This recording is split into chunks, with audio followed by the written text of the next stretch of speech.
नमस्कार, आप देख रहे हैं डेमोक्रेटिक थॉट्स और मैं हूं आपके साथ ज्योति मिश्रा। आपको बता दें कि बीजेपी सांसद दिया कुमारी, रीति पाठक और नरेंद्र सिंह तोमर विधानसभा चुनाव जीत गए हैं। सही मायनों में बीजेपी की जीत हुई है। मध्य प्रदेश, छत्तीसगढ़, राजस्थान और तेलंगाना की तस्वीर अब लगभग साफ है। इन 4 राज्यों में बीजेपी ने 21 सांसदों को उतारा था। विधानसभा में जीते हुए सांसदों के पास 14 दिन का समय है। 14 दिन के अंदर उन्हें अपनी एक सीट अब छोड़नी होगी। जीत के बाद बीजेपी का नारा भी बदलता हुआ नजर आया है।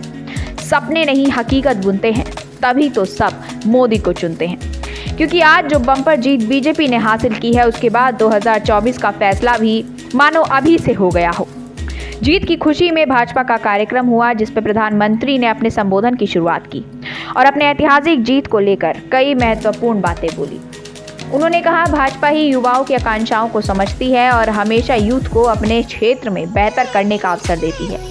साथ ही जेपी नड्डा की तारीफ की और तेलंगाना को ये विश्वास दिलाया कि बीजेपी उनकी सेवा में कोई कसर नहीं छोड़ेगी। लेकिन हाल फिलहाल में ही कांग्रेस वहां जीत गई है। साथ ही विपक्ष पर तंज कसते हुए पीएम ने कहा, ये चुनाव नतीजे कांग्रेस और घमंडिया गठबंधन के लिए सबक है और आगे से कृपया करके कांग्रेस देश विरोधी घटिया राजनीति ना करे, जो देश को बांटे और उसे कमजोर बनाए। और सबसे बड़ी बात कि जहां से सबकी उम्मीदें खत्म होती है, वहां से मोदी की गारंटी शुरू होती है। ये सारी बातें पीएम मोदी ने अपने संबोधन के दौरान कही। 4 राज्यों में जीत के बाद विधानसभा चुनाव की तस्वीर अब लगभग साफ है। मध्य प्रदेश, छत्तीसगढ़ और राजस्थान में बीजेपी सरकार बनाने जा रही है। हालांकि 2018 के चुनाव में बीजेपी इन तीनों ही राज्यों में हार गई थी, लेकिन 2023 में अब ये नए मायने के साथ उभरी है। हालांकि बाद में ज्योतिरादित्य सिंधिया की मदद से मध्य प्रदेश में उन्होंने सत्ता वापसी कर ली थी। 4 राज्यों में बीजेपी ने 21 सांसदों को मैदान में उतारा था। 7 राजस्थान, 3 तेलंगाना, 7 मध्य प्रदेश, 4 छत्तीसगढ़ में।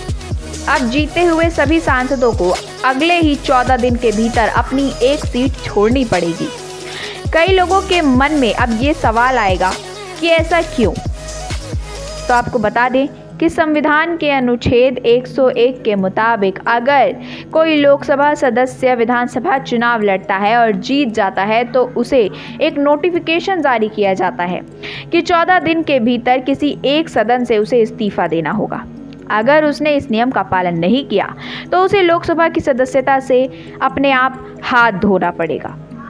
जीते हुए सांसद यदि लोकसभा से इस्तीफा नहीं देते और विधायक पद छोड़ देते हैं, तो उनकी सीट पर दोबारा चुनाव होंगे। 6 महीने के अंदर ही उपचुनाव कराने होंगे। हालांकि लोकसभा सीट पर उपचुनाव की गुंजाइश कम है, क्योंकि कुछ ही महीनों में आम चुनाव होने वाले हैं। फिलहाल आज की इस खबर में इतना ही। तमाम खबरों के लिए जुड़े रहिए हम डेमोक्रेटिक थॉट्स के साथ और अपनी राय हमें कमेंट बॉक्स में ज़रूर बताएं। चैनल को सब्सक्राइब करें, वीडियो को लाइक करें और शेयर करें। धन्यवाद।